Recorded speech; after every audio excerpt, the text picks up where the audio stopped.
watching the monkey. Hello, folks. Welcome back to another episode of The Art of Being with the Act Matrix. I'm one of your hosts, Kevin. And I'm Phil. I'm the other host. He's the other host. So if you're on YouTube, you can see us. And Mallika does not have her video going, and she's our guest today. And, do you need me to put my video on? You can if you want Yes, to. You can. We're very much into personal choice around here. Right. It's very aware.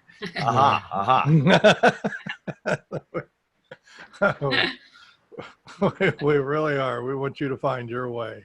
Oh, wow. That's There great. Hey. Great lighting. She got that Nice. lighting right on her face. Yes. Woo-hoo. Got a glow. you got a glow going on. I've got a glove. I need that studio glow lighting too. Nice. Can I be very honest? It's an IKEA lamp that I use to shine onto the work that I'm doing. Well, it's working very well for you, Mel. Works for us. That's great. And so we talk with people about, well, one, their take on the art of being, and so Mallika, you can start with that, telling us your take on the art of being, and then launch into, if I am correct, values-based. What was it? Values-based. Values-based conflict resolution. Conflict resolution. So, what's your art of being? Or what's your take on the art of being? I think for me, the art of being is very much really about awareness. I think for me, it really always comes back to this piece of, how aware am I? What's going on for me? What's going on around me? I think that has been a huge shift since learning how to do mindfulness many years ago. But B, when I got introduced to ACT, I felt like it took me to a whole different level with just understanding that awareness piece even more. And then when I came across the Matrix, it was like it just brought it all together beautifully, and it just made it so much more accessible. I think not only for myself, because that's where I started. I started using it on myself initially, and then very fortunate to have talked to Kevin and then signed up to the ACT Matrix Academy, and I saw how it was working there, and I was like, wow, this is cool. And that's when I wanted to do the certification process, which was, really great for me to consolidate a little bit of my learning. But, I have to say that the ACT Matrix Academy and just being a part of that and having all the resources on that has been phenomenal. So thank you both for putting a lot of stuff on there. Yep. I'm currently titling your thing. It's values-based conflict resolution. Cool art of being. Yes. So does that extend into conflict resolution?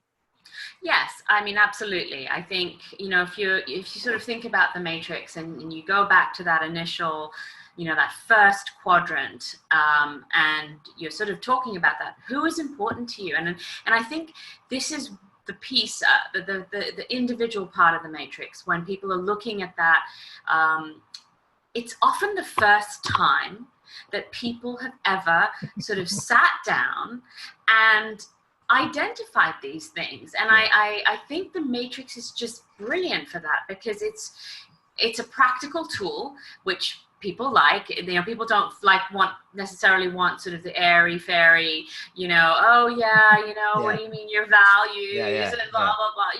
You can take the Matrix and you can say, okay, well, let's have a look at that first quadrant. Who's important to you? And really get them to identify that. But then going one step further in terms of the conflict resolution bit, and because we're really looking at the values, is looking at that, well, what's the inner positive motivation for you, and what are your values? So if it's a conflict at work, I'd get them to be sort of almost looking at their values of who they want to be at work. You know, in that domain, if that's where your conflict is occurring, let's look at that. If the conflict, however, is in a relationship, you know, well, hang on, let's go back and look at what values are important to you in this relationship. Who do you want to be? That's what it comes down to for me. And I find that this, you know, using the matrix is fabulous, because people can really sort of start to write down, really start to think about it. Okay, well, you know, we look at a values list. Maybe we have values cards out. Maybe we'll have, you know, different tools depending on whether people would rather just tick off a list and kind of identify it that way, or want to sort of play with some cards and then, you know, narrow down a little bit further and then narrow down a little bit further till we've got to the point where they're really, the question I always pose is, if you were living up to your own ideal standards, what personal qualities or values would you like to bring to work or to your relationships at work, if it's a values-based, if it's a work-based conflict? And it's quite interesting, because people start to go, let me really think about that, you know? Yeah. You know, what does that look like, you know? Yeah. And you just did the lean back, Mallika. I'm chuckling to myself because you did it. I've seen that so many times, the lean back. Yep. Contemplative. Yes. Yes, because this is the first time for so many people when they have taken a step back and kind of looked at themselves and gone, well, what am I about? Mm-hmm. You know, what this whole awareness piece, what am I about? You know, and what are my values? And I know a lot of people kind of sometimes balk at the word values, but I actually think, you know, it's a great word, because when you look at, say, a values list, you know, you look at that and it's like, well, yeah, I you know, compassion's important to me, or, you know, respect's important to me, self-respect's important to me. You know, for me, you know, being authentic in what I do is important to me. That's a really key value. If I'm not being authentic, then I can't do the work I'm doing, which is around mental well-being for people, around the well-being piece for, you know, students, or whether it's in a corporate environment, or whether it's with, you know, one-on-one with people. I need to be authentic. I need to be walking the talk. And so, you know, when you get people to sort of do that, and then you go, okay, great. Now that we've got this, now that you've sort of identified this area, let's just talk about what gets in the way of that, you know? And of course, like, the key one that always comes up is ego, right? Mm-hmm. When you're in conflict with someone, ego is huge, right? It's I know Kevin's laughing. Yeah. That's the number one. Yes. Yeah, heard that a few times. Yeah, exactly. I mean, it is. It's and I think, you know, it's ego. It's. I think a lot of it sometimes is fear, frustration, certainly annoyance. I know that, you know, when I have been in conflict with someone, especially on a work-related thing, I have used the matrix to help me understand where I'm coming from. Mm-hmm. And, you know, I feel like I do spend a lot of time just trying to be very self-aware, but that doesn't mean that, you know, all this stuff doesn't come up. And I think that's also a really key piece to get out, you know, that you can use this process for so many different things, but, you know, you can use this process again and again, depending on the situation, especially, you know, if you're in conflict, right? I mean, I love it. I love it for that. So I get them to identify that and that sort of second quadrant. But this is like one of my favorite ones is going up to the third quadrant, where they're going, all right, what do you do to get away from this yucky stuff that you've experiencing? And it's so much, you know, I often don't get them to share it with me unless it's one-on-one in session, then they might want to share it. But if we're in a group setting and we're really looking at people doing this individually and then again as a team, you know, I'm like, this bit you can kind of keep to yourself, this particular individual part, keep to yourself. And, you know, you get the, well, I might drink, might go have a glass of wine, or might, you know, whatever. I'll do the common ones. Like, absolutely. The well-known ones, right. The well-known ones.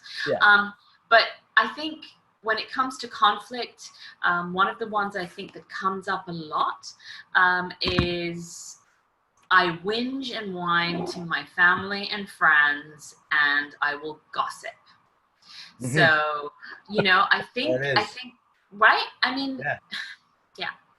So, and I just want them to raise awareness that, hang on, you realize that when you're kind of bad-mouthing that person or, you know, kind of complaining about that person, it is actually just a form of gossip. And I want you to be aware of that. You know, taking that into the awareness piece, coming back to that noticing. Ooh, like says, step back again. Let's do the lean back.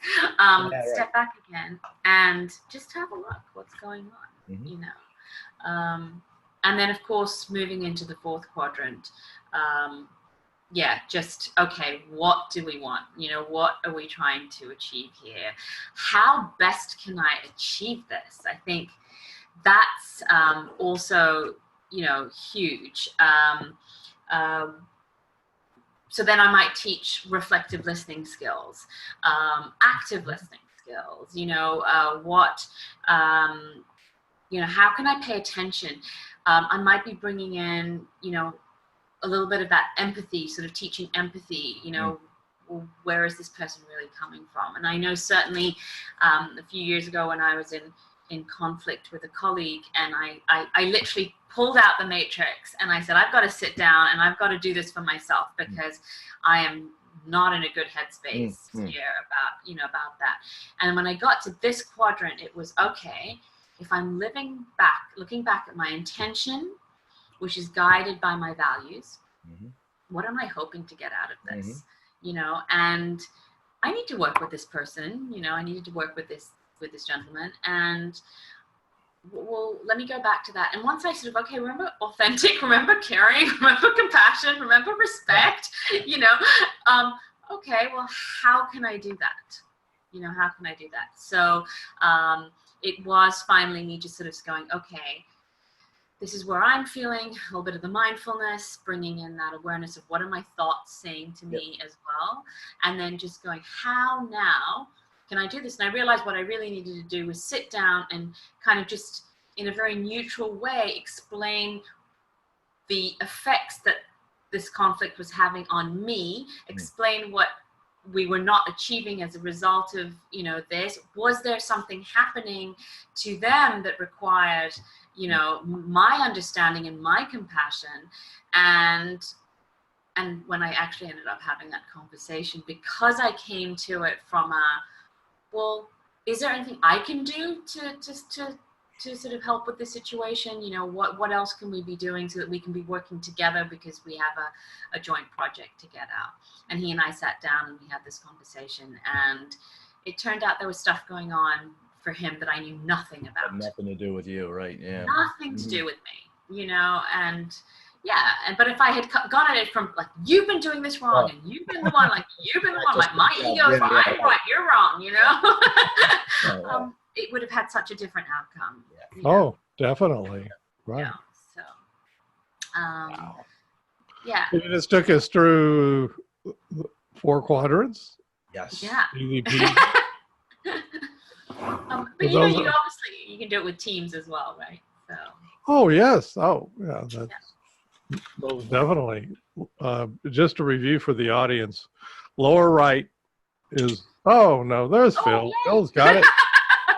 I forgot. My props, Mallika. Always bring my props. Those of the people just listening on your, you know, in your car or whatever, Phil's holding up one of his many little whiteboards, and he's got the matrix up, and in the lower right is quadrant 1, lower left is quadrant 2. That's the yucky stuff. upper left is the stuff you do to get rid of the yucky stuff, and the upper right is what you do to move toward who and what's important to you. And that general process is what we just do over and over and over and over again throughout life. And what Mallika was discussing is how you then adjust it to the situation you're in. And in this case, it's values-based conflict resolution. But everything in life starts with who's important to you. Yeah. If you go do this a little bit, folks, you will quickly discover it all centers around who's important to you, including yourself, of course. And so it all starts there. So whatever you're doing, conflict resolution, or of course, now I'm going to draw a total blank on other things people do. Well, stress management, communication, training, optimizing success, team building, right? Yeah. Yeah, people do other stuff with it, I guarantee you. Yeah. They do lots of stuff. So exactly. So well, how would they remember to do it? Look, what I do is if I'm going into a corporate, I would be sort of saying, okay, what I like about the second loop of the matrix on the pro-social sort of. Oh, now she's getting fancy, folks. You threw another one sorry, in am I not supposed That's okay. to do Yeah. No, she's going to take you through another loop. Go through another loop. And so for technical speaking, what she just did was who's important, what kind of yucky stuff shows up inside of you, what kind of stuff do you do to get rid of the yucky stuff, and what can you do to move toward who and what's important to you. That's loop 1.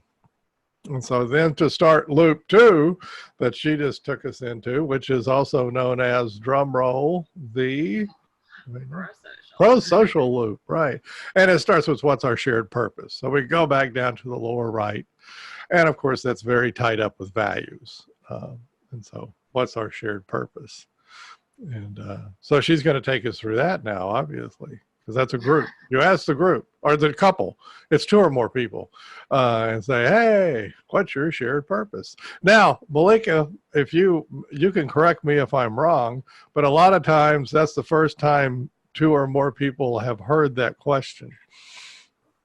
You know, absolutely right. Right. It's like, wow. Yeah.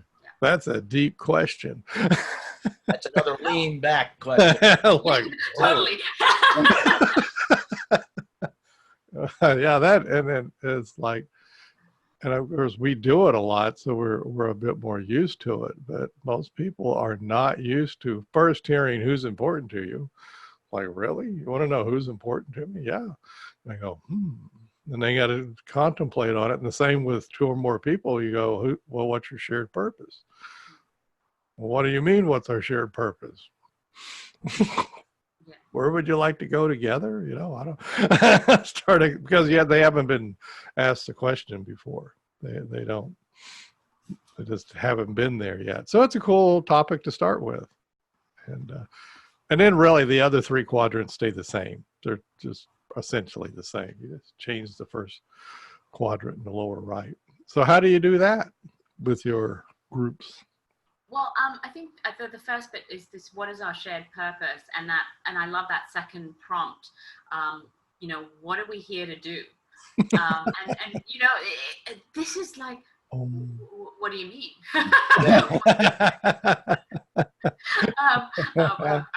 You know, I'm here to be in a relationship with my, significant other, or I'm here, I'm with my team. What do you mean? Well, yes, you're here with your team, but you know, what is the purpose of this team? And then, you know, quite often I'll have the mission and vision of the corporate up on the screen or up on a board or in front of them on pieces of paper. And I'll say, okay, well, this is the mission and vision of your organization. Now, well, you know, what are you here to do? Yeah.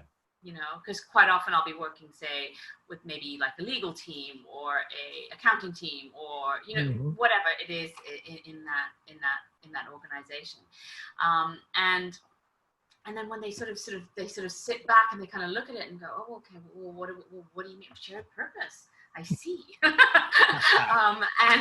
And they start to then they start to look at it, and I say, well, so I prompt them again with one more statement, and I'll have this written up as well. Is what are your positive goals for the group, and what are you trying to accomplish by working together?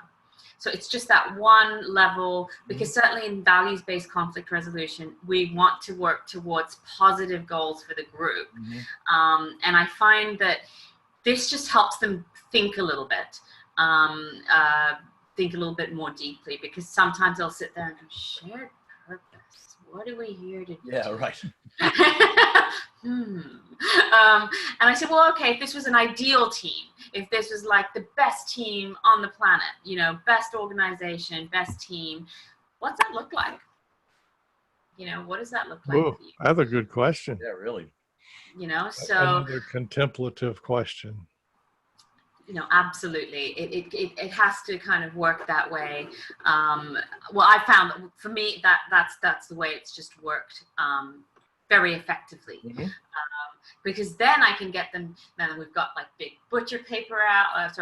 What do you call sort of large flip chart paper. We've got flip chart paper out, and they're you know, they're in small groups, and they're brainstorming, and they're engaging. Right. Yep. Yeah.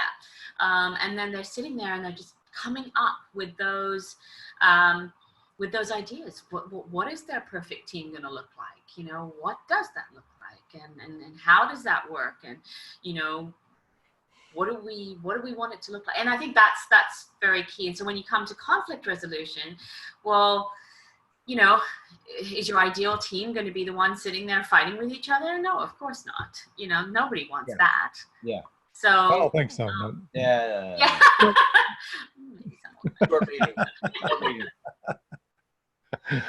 So no. Yeah, right. But that's a great.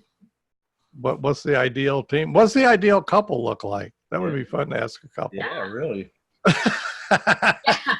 In your head. Yeah. I go, whoa, what is that? Something I saw on TV in a movie, or you know, right? Well, all these contemplative. I keep calling these contemplative because they are. They. You go back and then you contemplate the answer, of which there's really not a right or wrong answer. There's just an answer. Right. So we'll get into, it doesn't sound like you're going in and telling people how to be a good team. Oh gosh, no. That's not the point at all. There's a lot of folks that go around doing these team building business that sort of kind of do it that way. Yeah, right. This is how you. This is where the matrix is just, you know, beautiful for this process, because for me it's not a one size fits all, right? It's here you're taking this tool and you're creating your vision of the ideal team. You're building it from the ground up, right? Yes, and in your context, wherever you are. The ideal team's going to shift from place to place, people to people, you know, time to time. So yeah, that's. I would love to see you do this. Yeah. You should do a TV show or something. That would be really. I mean, I do it, but I don't sound cool like you sound cool. Oh, no.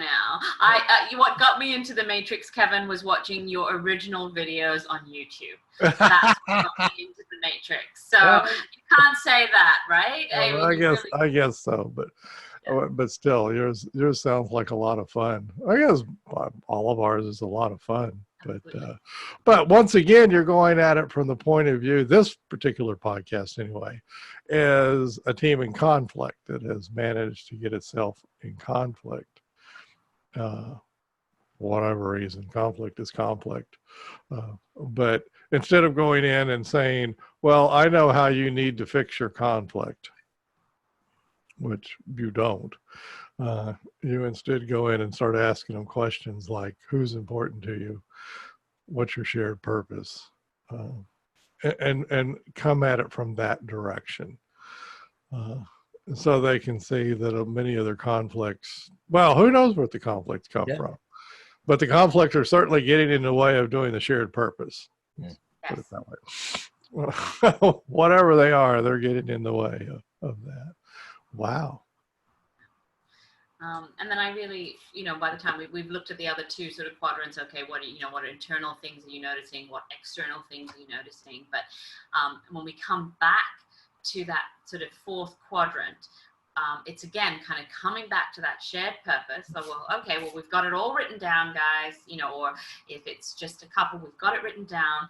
Well, now let's brainstorm those ideas for moving forward. And again, I bring in the whole, ACT workability concept. Yeah.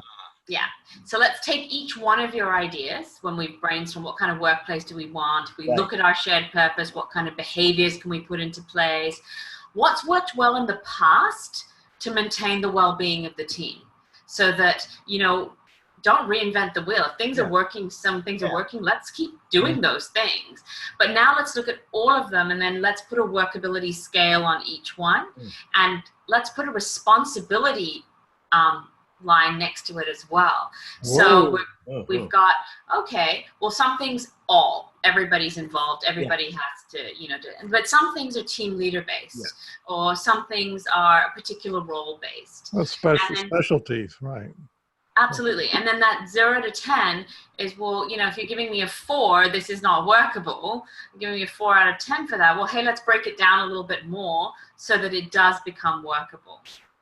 And I think that has been very helpful. And then I go, okay, now let's just put a star next to, say, 2 things that are workable for us to try this week coming up. Exactly. Let's not go nuts. Do all 15 things that you've identified. Let's just pick 1 or 2 that we're going to implement, and let's come back in a month's time. Let's see how well that's going, or 2 weeks' time. And then I sort of send them the list of everything that they've, type it all up, send it to them, and then say, okay, you remember you identified this, and then you identified this. Let's just, and then in a couple of weeks, I'll send them a check-in. Hey, how did those two things go? Are we comfortable? Do we need more time with those before we can add in something else? So it's really about just slowly bringing in the changes. And I think that starts to get people working really towards that sort of shared purpose in a very concrete way. And then I might do something around difficult conversations. How do you have them? And then, we'll talk a little bit about how you have difficult conversations. So how's it gone over with, management and employees and all? I think it's an area that's that might start to build up a little bit here.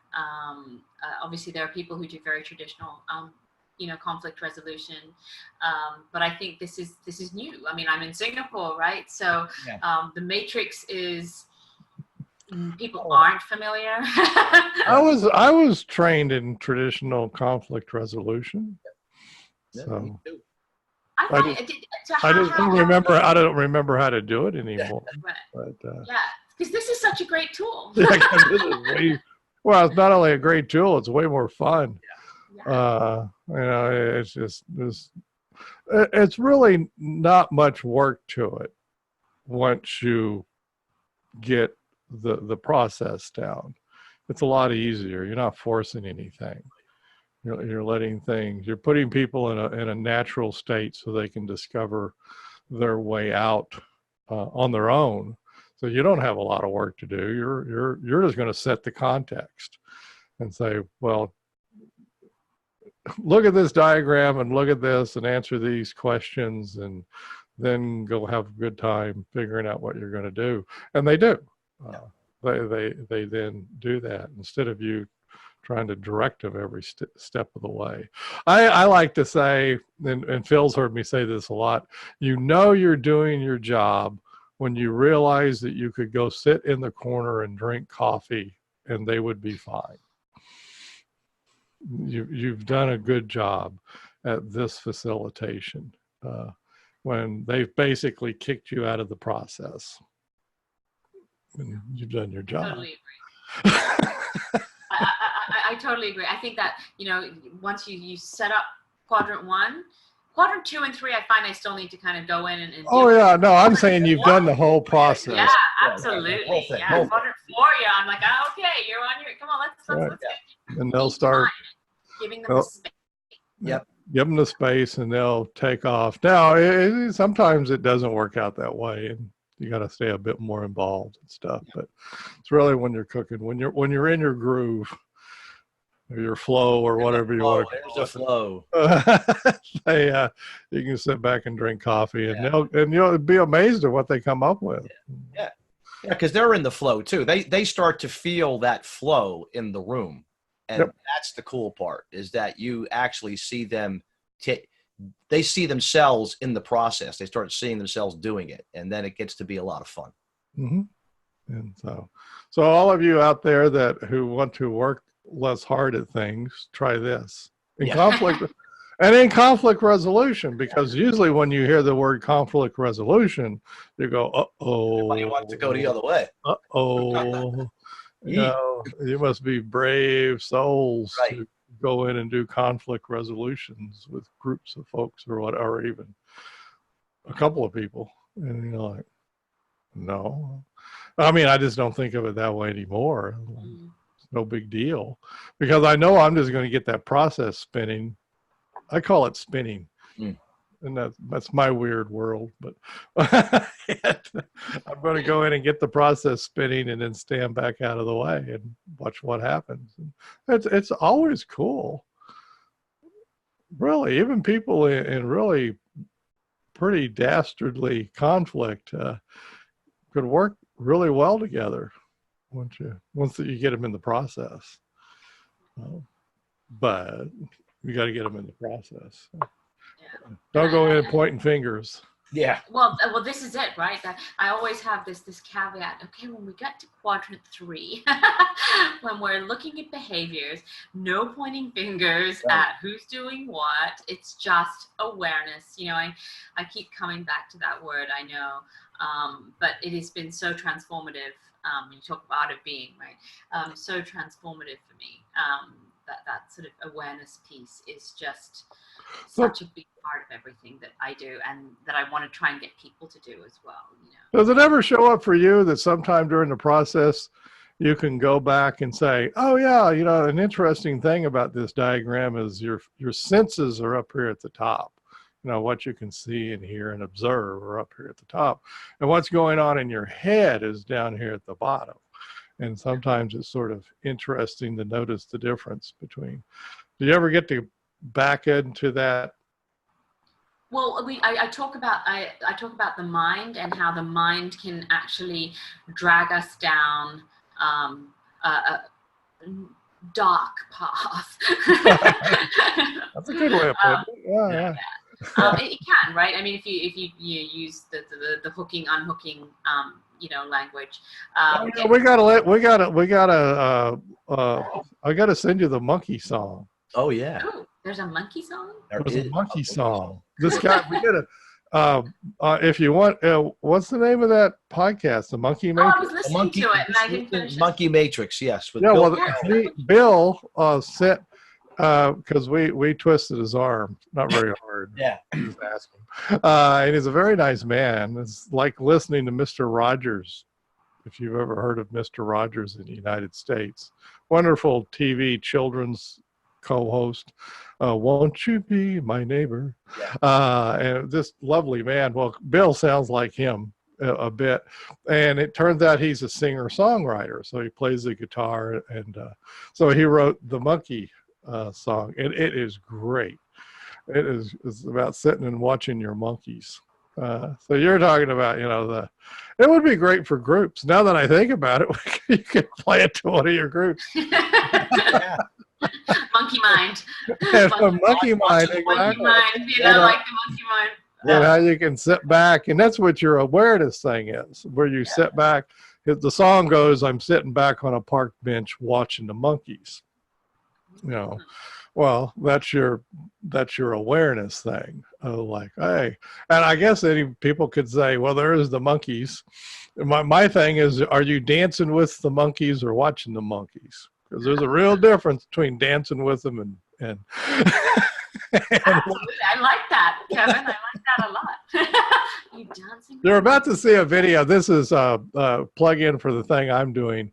I'm into tennis, and so I put the matrix onto a tennis court, the service court, but I want to have monkeys, at least imaginary monkeys, dancing around in the service court.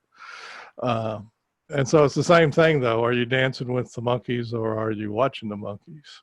And so, like yeah, we'll send that to you. But you know what? Bill gave the song to us. Anybody can use it. He made it public access. So I'll send you the monkey song. It's well done, too. I mean, he's got a great voice. Yes. So, I definitely It'll be want like that a song. meme in your head. it really does. I mean, I mean, my matrix work has improved since I heard Bill's song. Yeah. That is so funny. I would love to. Listen to the song. It'd be great because I run parenting with mindfulness courses, and Well, this would be great for them. Yeah. They would like it. So cool, right? I would just. I know what we're talking about, but to get into this a little bit more, even in the song, he notes where, you know, toward side monkeys on the, you know, who and what's important to you. Well, that could be a monkey too, and can get you drawn and get you dancing over there too. And so monkeys are monkeys, you know, whether they be on the toward or the away side. So I like that thing of where you can have them dancing anywhere. So anyway, that kind of notion of noticing. But once here, I'm going to tie it back in with what Mallika said. There are ways of dancing with monkeys that can get you down really, really dark alleys, dark paths, and dark places, and get you in a lot of conflict. And it would be nice to have somebody around and saying, "This said the word monkeys" or something. Nice diffusion technique there. It is. It's a fabulous diffusion technique. It really is. I mean, it's diffusion on steroids, actually. So maybe he should call it that, diffusion on steroids. But no, it's very cute. I'll send it. No, that's not a podcast. I need to connect it to his podcast. Yes, we gotta throw that in there. Wow. I'll have to think of how to do that. But anyway, it fits so well with what you're doing, Mallika. I mean, you'll be able to incorporate it in a second. Yeah. And because it's so important to notice the difference between what your head's up to and what you're actually observing, you know, in reality, as close as we can get to it. Yep. Wow. Cool stuff. So what kind of corporations do you work with? Is it law firms? Is it multinationals? Well, it's interesting. I'm going to be running this conflict resolution for a travel company, actually. Oh, okay. Really? Yeah, very interesting. I'm really looking forward to doing that. I think it's in a couple of months, and they asked for this one. I did this with a women's group here, women's association here, in the sort of finance sector.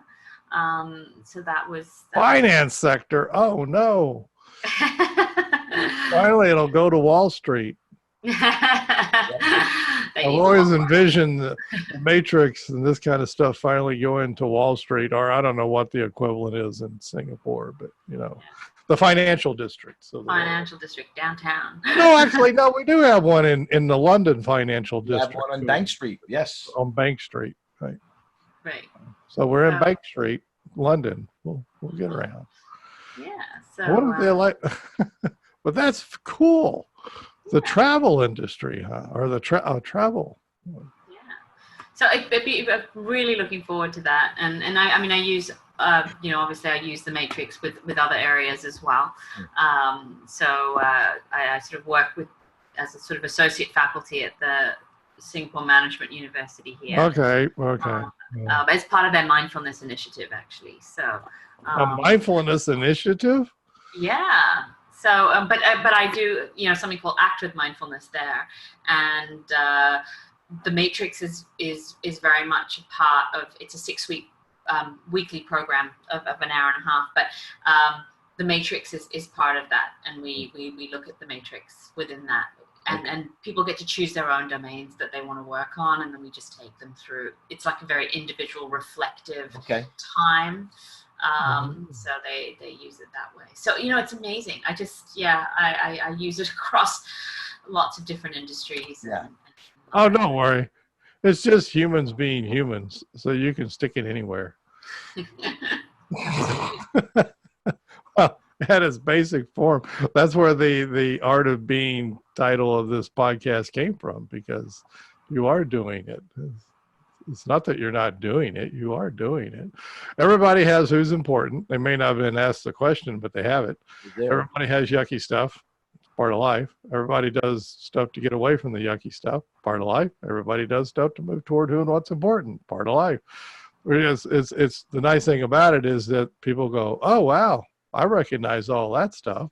Well, yeah, because you've been doing it already. You don't have to learn any new stuff. It's just awareness. Here we go with what Mallika started with. It's awareness of your stuff. And suddenly you're looking at it. And I love there was a quote that came up for me recently. I think it was on a Facebook page. If you're searching for the person who will change your life, look at her. Yep. It is. There you go. It's right there. Yeah. So again, that's just like, for me, that's awareness, right? Like, that is awareness. That's what it comes back down to, over and over again. Yeah. Oh yeah. Well, all kidding aside, it's awfully easy to get out of awareness. Very easy. The human mind is very busy. It thinks a lot. The monkeys are waiting to distract you. Right. The monkeys are there full force. Yeah. Pretty well, as soon as you wake up in the morning, there they are. Oh yeah. Sometimes monkeys show up in the middle of the night. Actually, I was just gonna say this. Sometimes my monkeys are just like, oh man, really. I guess that this is our humble thing. I think Mallika would agree. We all go to dancing with our monkeys. Yeah. We don't have that Om awareness, 24 hours a day or whatever. No. No, wouldn't that Doesn't work out that way. The whole point is to get a few more moments of the awareness where you sit back and look at things from a bigger picture. And but stuff out there. Rough world. Lots of monkeys, right? At least lots of monkeys in your mind. Yeah. Wow. Well, you will have to come back on and tell us more about this. Definitely, Mallika. We have to have you back. Especially if you add monkeys in. Yeah. Okay, deal. And then you can get your people singing the song with you. You don't want my people singing, let me tell you. Why not? Everybody can sing. I read that there's an author that wrote everything you really needed to know you learned in kindergarten. Robert Fulghum or whatever. And this is really cute stuff. But he says you go into a kindergarten class and you ask all the kids, can you sing? And 100% of them say, yeah, I can sing. Sure. Sure. Yeah. And then you go back and, 7 years later or whatever, ask them in their 6th grade. And like, oh, no, almost none of them can sing. Well, everybody needs to go back to kindergarten and sing. Just sing. I'll give you a theatrical secret. Sing loud. Kevin, my monkey mind's telling me that I shouldn't be doing that. Oh yeah, right. Yeah. So if you ever go, Don't you worry about those monkeys, man. They're going to keep showing up. they'll keep showing. Well, you know what? That's a great example, Mallika. That's showing how the monkeys have shown up between kindergarten and the 6th grade or whatever. You know, the I can't do it, I'm not good enough, I sound bad, all of those kinds of monkeys. Instead of just opening your mouth and sing, you know. Yes. Of course you can sing. You know, is it something that every human wants to listen to? Maybe not, but you can sing. I can sing badly. I'm there. I'm very aware that I can sing badly. Well, everybody can sing the monkey song. We'll have to do that. We have a new mission now, Kevin. I'm trying to figure out how to do. Well, I guess we'll just do a podcast and I think we just got to do it. Yeah. Do a quick update and include. Yes. And play it right. And play it. The best way to do it. Play it. Right. And then everybody will have the monkey song stuck in their heads. We're going to send it out into the world. Unleashing another virus. It's a great not going to get out of this unless you get people loosened up and creative, Mallika. As you just do very well, Mallika, make it fun. Right. That's what you're doing in these corporations. Yeah. You could go in and stand in front of them and say, okay, folks, this is a very serious topic. Yeah. You need to pay attention to everything. We need to conduct ourselves appropriately surrounding this very serious topic. Now, you know, what just happened? Creativity just went out the window. Nobody's going to be creative in that spot. So you go in and go, hi there, just matter of factly, well, who's important to you? What do you mean who's important? Well, I mean, like, who's important? Like, are you married or something? You got a girlfriend, boyfriend? Oh, you mean that? Yeah. It's amazing how people are like, yo, you mean really who's important? Yeah, that one. My colleagues. No. Well, colleagues are fine. They are. Yeah. All right, whatever, but this who's important. But then you start there. Well, then you start lightening things up. And in that lighter space, people are now able to be creative. And so much of this stuff is to do that. Just know, folks, that whenever you go in those deep, dark, serious places, creativity that's just not there. Creativity. And I love that question. I think, Kevin, it was in one of your Act Matrix Academy